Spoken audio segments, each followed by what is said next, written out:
Hey, good morning, guys. It is December 30th. One day left, and then I'll go back and fill all the holes. But for now, we're going to finish out the year. So, Chambers is in Psalm 87.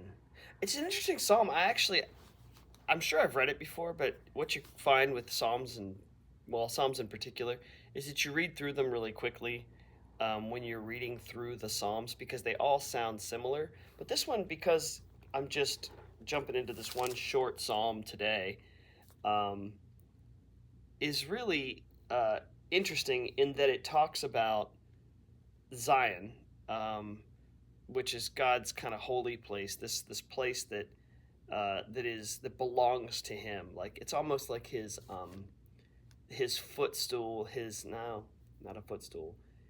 The seat of um, his dwelling place here on earth.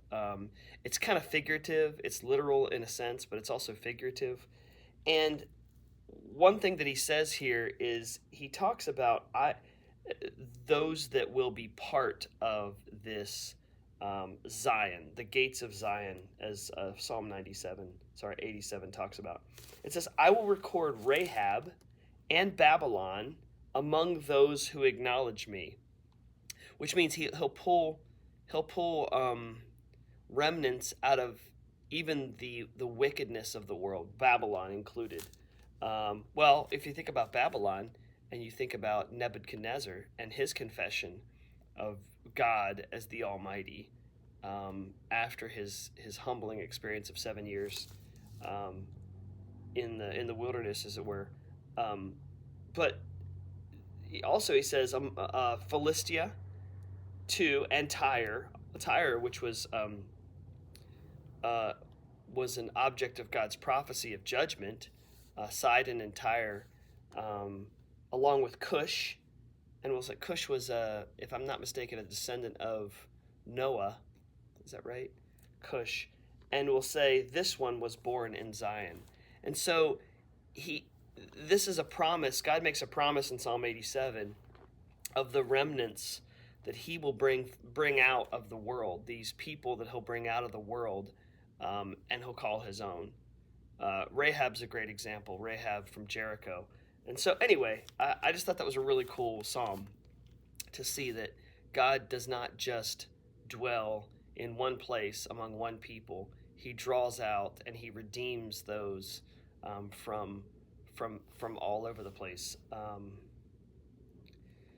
Chambers is dealing today with our natural virtues, the things that we think are virtuous in us, not taking the place of or becoming the focus of our life in Christ.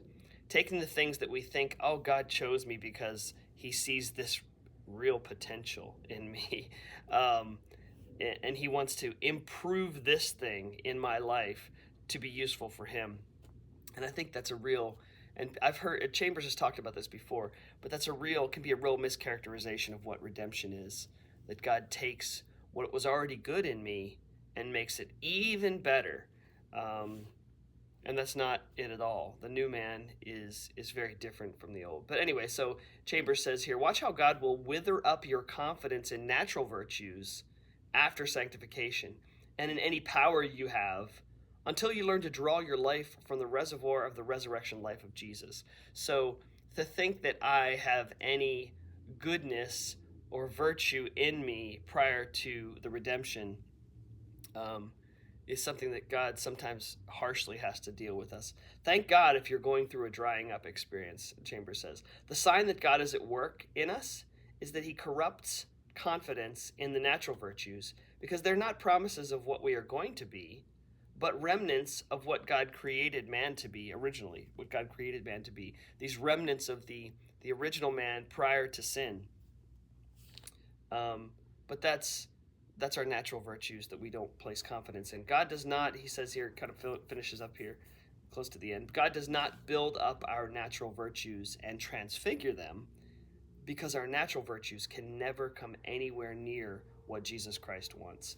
And so it's a good reminder. It's a good reminder to me that God didn't choose me because I was good enough and now he can make me better. I wasn't a fixer upper. I was dead and corrupted and defiled and disdained and any other D words there. Um, so, and then he created me into a new man. There's the new man, not the better version of the old man. Um, and I think sometimes that can be discouraging to us because we think, oh, well, I have all these good qualities. I don't think it's a discouragement at all. What it tells us is that um, God places His Son in us, which yeah, the old man then seems to not measure up to anything, and we want to put him to death. If that makes sense. You guys have an awesome day.